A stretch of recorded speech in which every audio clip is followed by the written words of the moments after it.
سکے، لیکن ہمیشہ اپنے بیٹے کو یاد کرتی کہ میرا بیٹا، اے اللہ میرے بیٹے کی حفاظت کرنا، ایک بار تو بیٹے سے ملا دے، ایک بار تو بیٹے کا چہرہ دیکھ لوں، میں کتنا تڑپوں گی اپنے بیٹے کی جدائی میں، اے اللہ میرے بیٹے سے ملا دے۔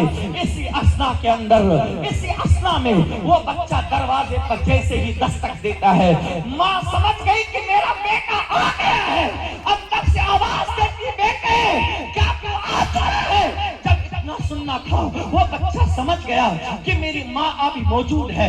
وہ عورت وہ نہ چل سکتی تھی، وہ نہ صحیح سے اٹھ سکتی تھی، لکڑی کے سہارے پر وہ دیوار سے ہاتھ لگا کر کے اٹھتی ہے اور دروازے کو کھولتی ہے۔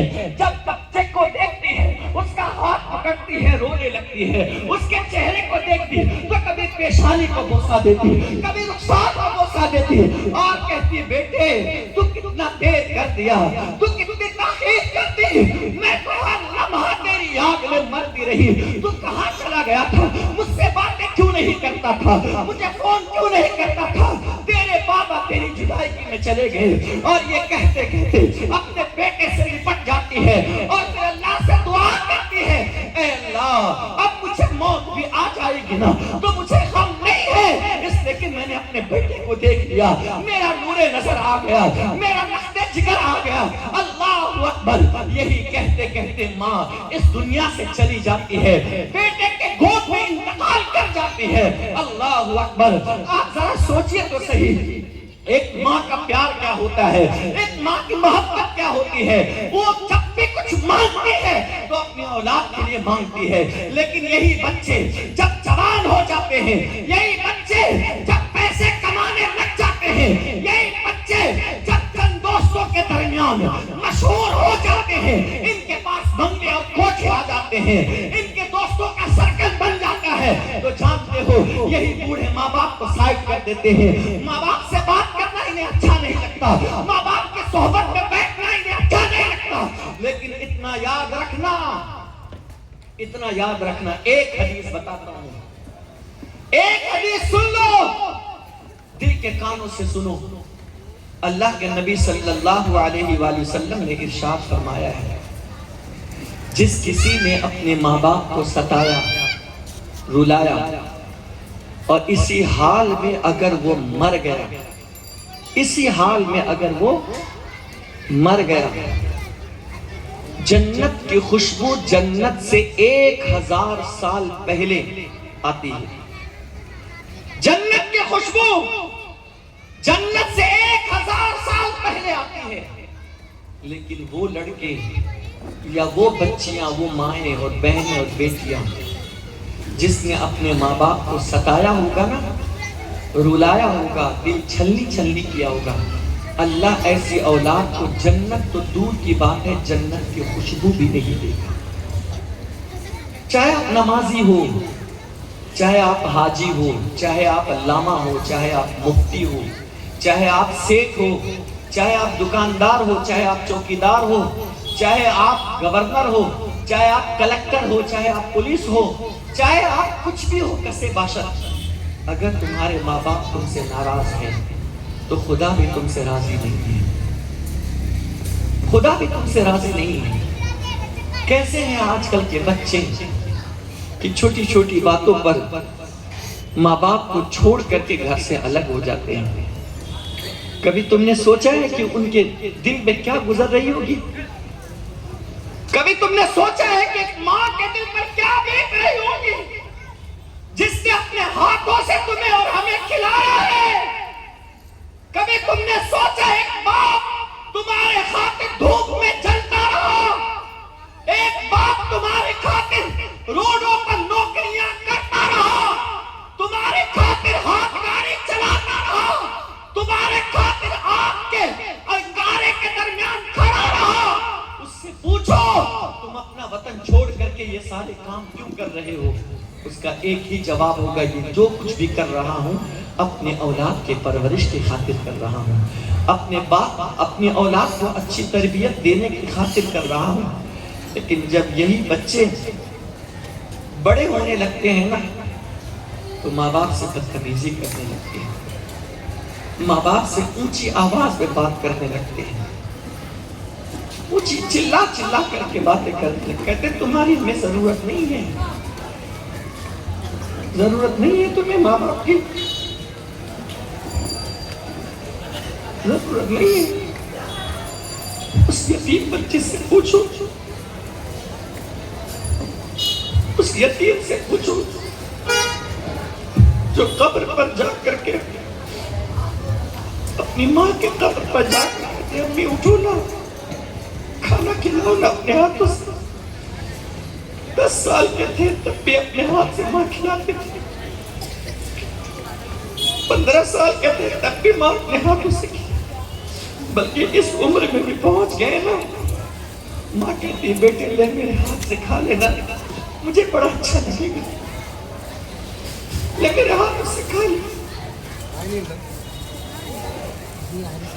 اور آج کے بچے کہتے ہیں ماں باپ کی ضرورت نہیں ہے، میں اپنے شوہر کے ساتھ گزارا کر لوں گی، میرا شوہر میرے لیے کافی ہے، یہ سب کچھ کرے گا۔ نہیں مسلمانوں، ایسا مت کرو، ماں باپ جیسی دولت کائنات میں کوئی نہیں ہے۔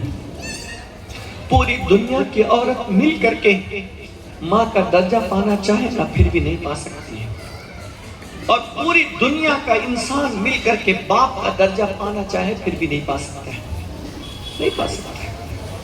ان کی خدمت کرو گے، ایک بار چلے جائیں گے نا، ایک مرتبہ چلے گئے تمہارے سامنے سے، اگر تم نے دفنا دیا انہیں، ڈھونڈتے رہ جاؤ گے اس آواز کو جس آواز میں پیار ہے، جس آواز میں شفقت ہے، جس آواز میں محبت ہے، جس آواز میں دلسوزی ہے، جس آواز میں دعائیں ہیں۔ دنیا کا کوئی انسان تمہیں وہ دعا نہیں دے سکتا جو تمہارا باپ تمہیں دیتا تھا اور جو تمہاری ماں تمہیں دیتی تھی۔ دنیا کا کوئی انسان، چاہے تم حاجی صاحب کی زندگی بھر خدمت کرو، چاہے پیر صاحب کی خدمت کرو۔ یہاں تو ایک بات اور بتا دوں، ہم لوگ پیروں کے پیچھے بہت بھاگتے ہیں، دیوانہ ہوتے ہیں، پیر کا جھوٹا لینے میں، پیروں کے پیر کا پانی پینے میں، ان کے کپڑے پکڑنے میں، ان کے یہ کرنے میں، ان کے وہ کرنے میں ہم بہت سعادت سمجھتے ہیں۔ لیکن میں تمہیں ایک راستہ وہ بتاتا ہوں، جن کی خدمت کرو گے تو میں گارنٹی کے ساتھ تمہیں جنت کی ضمانت، وہ ضمانت بتاتا ہوں جو رسول اللہ نے عطا فرمائی، اور وہ ہے اپنے ماں باپ کی خدمت، وہ ہے اپنے ماں باپ کی خدمت، وہ ہے اپنے ماں باپ کی خدمت۔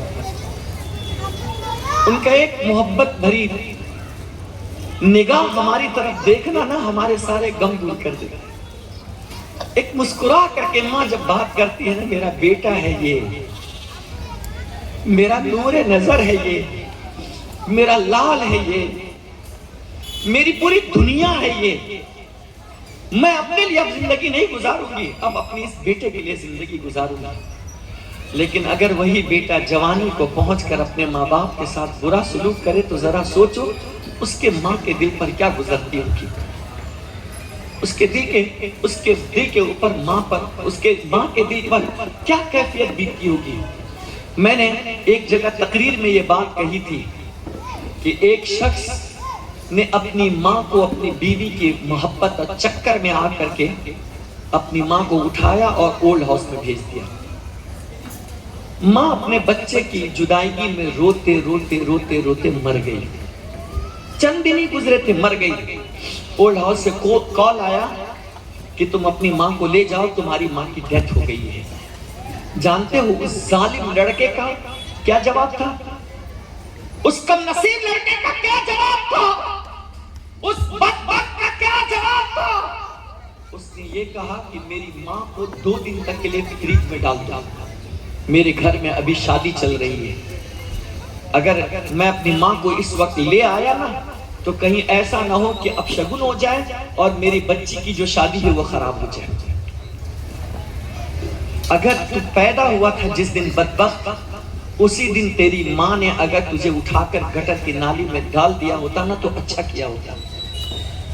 جس ماں نے اپنی پوری زندگی تجھ پر صرف کر دی، پورا بینک بیلنس تجھ پر لٹا دیا، خود نہ کھاتی تھی تجھے کھلاتی تھی، آج تجھے وہ ماں تجھ پر بھاری لگ رہی، کیا چاہتی ہے تجھ سے؟ اور تیرا باپ تجھ سے کیا چاہتا ہے؟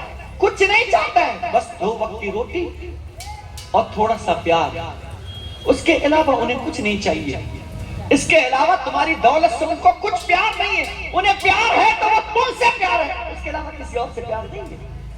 لیکن تم بڑے ہو گئے، پیسے کمانے لگ گئے، بیویوں کی محبت تم پر غالب آ گئی، تو اب تم جو ہے اپنے ماں کو منہ چڑھاتے ہو، اپنے باپ سے بدتمیزی کرتے ہو، ان کے ساتھ برا سلوک کرتے ہو۔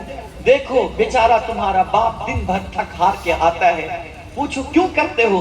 اس کا ایک ہی جواب ہوگا، اپنی اولاد کے لیے کرتا ہوں، اس کو اچھی تعلیم دینا چاہتا ہوں۔ میرے پیارے آقا صلی اللہ علیہ وسلم کے پیارے دیوانوں، حضرت ابو ہریرہ رضی اللہ تعالیٰ عنہ کون ہے صحابی؟ جانتے ہو جنہوں نے 5375 حدیثیں جنہوں نے روایت کی ہے، بخاری میں جن کی حدیثیں موجود ہے، مسلم میں جن کی روایتیں موجود ہے، ترمذی میں جن کی روایتیں موجود ہے، ابو داؤد میں جن کی روایتیں موجود ہے، نسائی میں جن کی روایتیں موجود ہے، ابن ماجہ میں جن کی روایتیں موجود ہے، اور صحیح ابن خزیمہ میں جن کی روایتیں موجود ہے، صحیح ابن عوانہ میں جن کی روایتیں موجود ہے، موطا امام محمد میں روایتیں موجود ہے، موطا امام مالک میں روایت موجود ہے، مسند امام اعظم ابو حنیفہ میں روایت موجود ہے، کتاب العلم امام ابو شافعی کی کتاب میں آپ کی روایت موجود ہے، بلکہ کوئی ایسی حدیث کی کتاب نہیں ہے جس میں امام حضرت ابو ہریرہ کی روایت مرویات موجود نہ ہو۔ ایک موقع ایسا آیا تھا، اس ظالم قوم کے خلاف رسول اللہ صلی اللہ علیہ وسلم نے جہاد کا اعلان فرمایا تھا کہ وہ لوگوں پر ظلم کرتے ہیں، خیبر والے یہودی ان پر چلو، ان کو ہم جواب دیں گے، ان سے مقابلہ کریں گے تاکہ لوگوں پر یہ ظلم کرنا بند کر دے۔ جب میرے آقا علیہ السلام نے ڈیفینس کے طور پر اس ظلم کے خلاف آگے بڑھنے لگے تو آپ نے کہا سب کے درمیان اعلان کر دو کہ وہ اس جنگ میں شامل ہو جائے۔ حضرت ابو ہریرہ اپنے گھر تشریف لے جاتے ہیں، ان کی بوڑھی ماں موجود ہے، ماں سے کہتے ہیں کہ اللہ کے نبی علیہ السلام نے جنگ کے سلسلے میں چلنے کو کہا ہے، تو ماں کہتی ہے بیٹے اگر تو چلا گیا تو میں تیرے بغیر باہر نہیں جاتی تھی، تو ہے تو مجھے کھلاتا ہے، تو ہے تو مجھے پلاتا ہے، تیرے علاوہ میرا کون ہے؟ اگر میرے بیٹے اگر تو بھی چلا گیا تو میرا خیال کون کرے گا؟ بیٹے نے کہا حضرت ابو ہریرہ نے ماں رسول اللہ کا فرمان ہے مجھے جانے دے۔ ماں نے کہا بیٹے میں تمہیں اجازت نہیں دیتی ہوں۔ جب حضرت ابو ہریرہ کا اصرار دیکھا کہ یہ بار بار اصرار کر رہے ہیں تو ماں نے اپنے سینے پر ہاتھ لگا کر کہا میرے بیٹے ابو ہریرہ تجھے اس پستان کے دودھ کا واسطہ ہے، تجھے اس دودھ کی قسم ہے، میں تجھے اجازت نہیں دیتی ہوں، تو ہرگز نہیں جائے گا۔ لیکن پھر بھی دل میں تمنا یہ تھی کہ میں جہاد کے لیے جاؤں۔ ماں نے پلک لیا کہ کہیں ایسا نہ ہو کہ میرا بیٹا جو ہے اپنی ماں کا نافرمان ہو جائے۔ وہ چپکے سے نکلتی ہے اور اللہ کے رسول کی بارگاہ میں جاتی ہے اور کہتی ہے یا رسول اللہ صلی اللہ علیہ وسلم میرا بیٹا ابو ہریرہ وہ بہت ضد کر رہا ہے جہاد میں جانے کے لیے، وہ ظالم قوم کے خلاف لڑنے کے لیے، لیکن اس کے علاوہ میرا کوئی سہارا نہیں ہے۔ اگر وہ بھی چلا گیا تو میری دیکھ ریکھ کون کرے گا؟ مجھے کون کھلائے گا؟ میں اپنی آنکھوں کو دیکھ کر کسے ٹھنڈا کروں گی؟ اس لیے آپ اسے سمجھائے تو صحیح۔ اللہ اکبر۔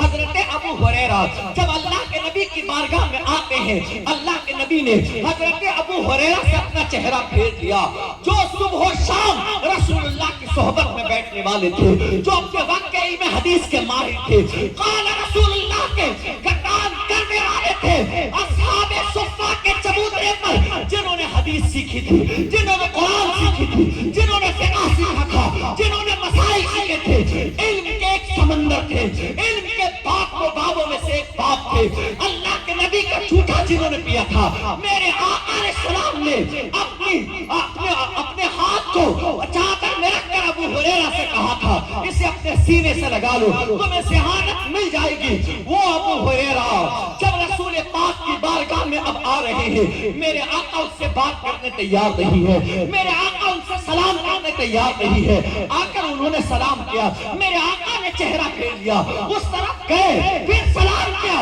حضور نے کوئی جواب نہیں دیا۔ حضرت ابو ہریرہ کہتے ہیں یا رسول اللہ صلی اللہ علیہ وسلم، اس قدر بے التفاتی کی کیا وجہ ہے، اس قدر بے توجہی کی کیا وجہ ہے، اس قدر مجھ سے روٹنے کا سبب کیا ہے؟ اس سے پہلے تو آپ مجھ سے اس طرح کبھی ناراض نہیں ہوتے تھے، اس طریقے سے مجھ سے کبھی انداز یا لاتے نہیں تھے، آج کیا سبب ہے آقا کہ آپ مجھ سے روٹھے روٹھے بات کر رہے ہیں، میری طرف چہرہ بھی نہیں کر رہے ہیں، میرے سلام کا جواب بھی نہیں دے رہے ہیں؟ اللہ کے نبی نے جلال میں آ کر ارشاد فرمایا، اس فقیہ سے فرما رہے ہیں، اس محدث سے فرما رہے ہیں، اس صحابی رسول سے فرما رہے ہیں، اس رابعان حدیث کے ایک عظیم راوی سے فرما رہے ہیں جو رسول اللہ کی صحبت میں موجود ہے، 5 وقت کے نمازی ہے، نماز پڑھنے والے ہیں، زکات دینے والے ہیں، صدقہ کرنے والے ہیں، خیرات کرنے والے ہیں، نبی کے صحبت یافتہ ہے، اٹھے تو رسول اللہ کے ساتھ اٹھے، اٹھ بیٹھے تو رسول اللہ کے ساتھ بیٹھے، چلے تو رسول اللہ کے ساتھ چلے، تبسم فرمائے تو رسول اللہ کے ساتھ تبسم فرمائے۔ لیکن آج انداز بدل گیا، آج حالات بدل گئے، آج رسول پاک کا نظریہ بدل گیا۔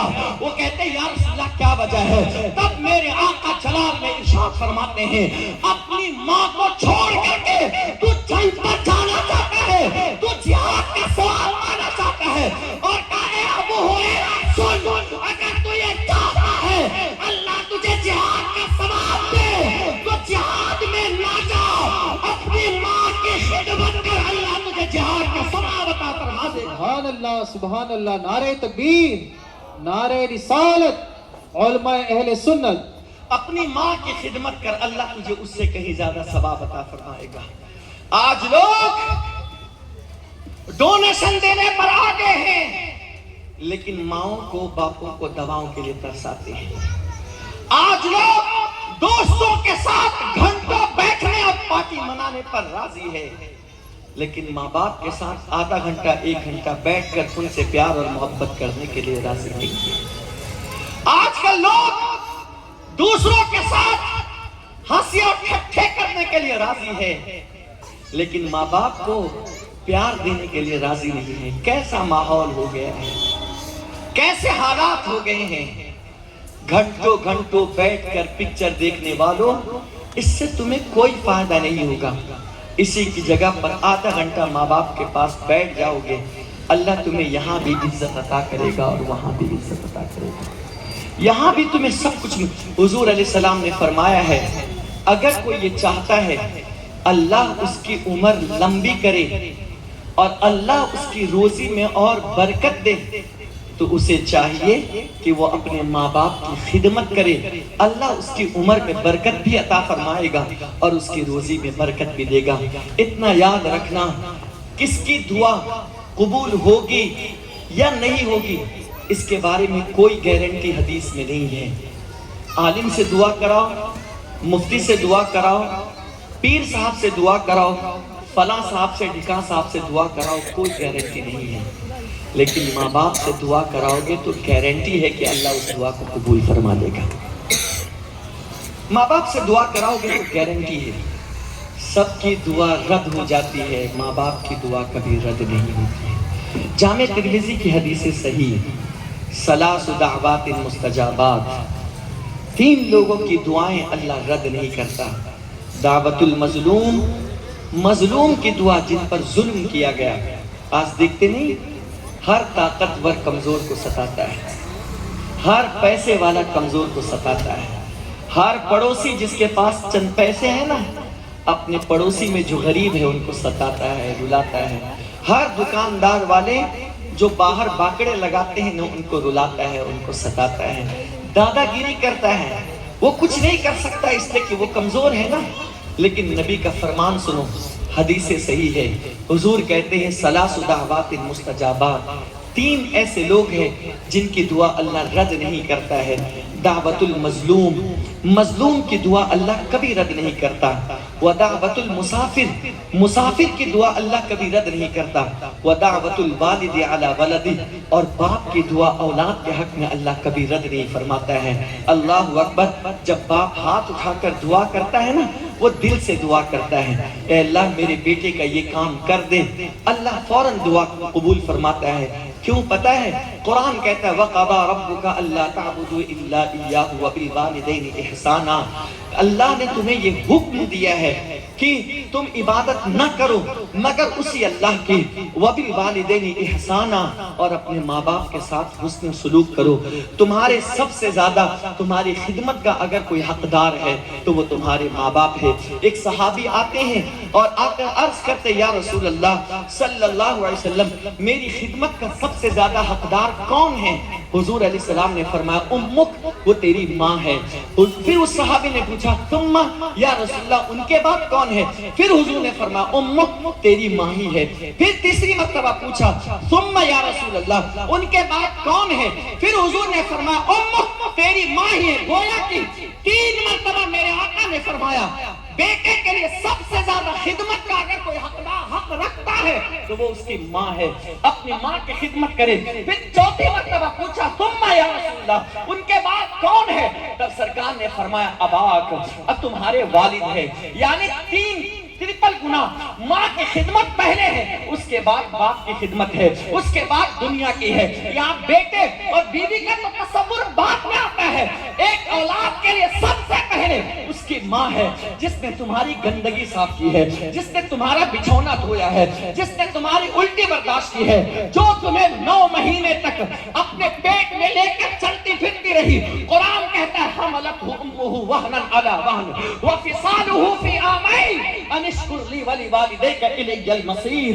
اللہ فرماتا ہے تمہاری ماں بوجھ لے کر پھر رہی تھی، تکلیف پر تکلیف برداشت کرتے ہوئے۔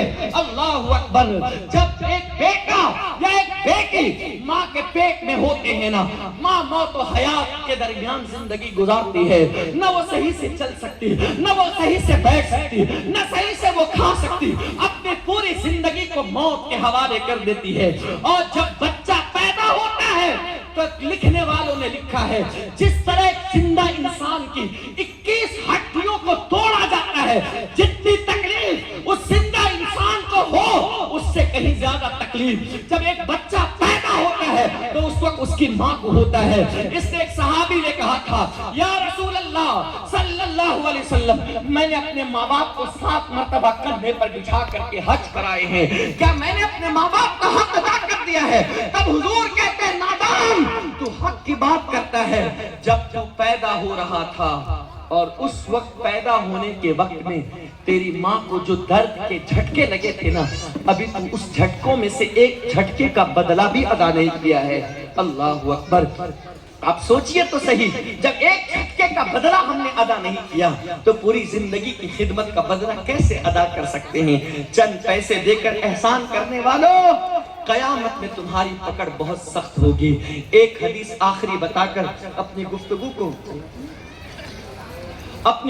کو اختتام کی طرف لے کر کے جاؤں گا۔ سنو، اللہ اکبر، جو لوگ اپنے ماں باپ کے نافرمان ہوتے ہیں، حضور صلی اللہ علیہ وسلم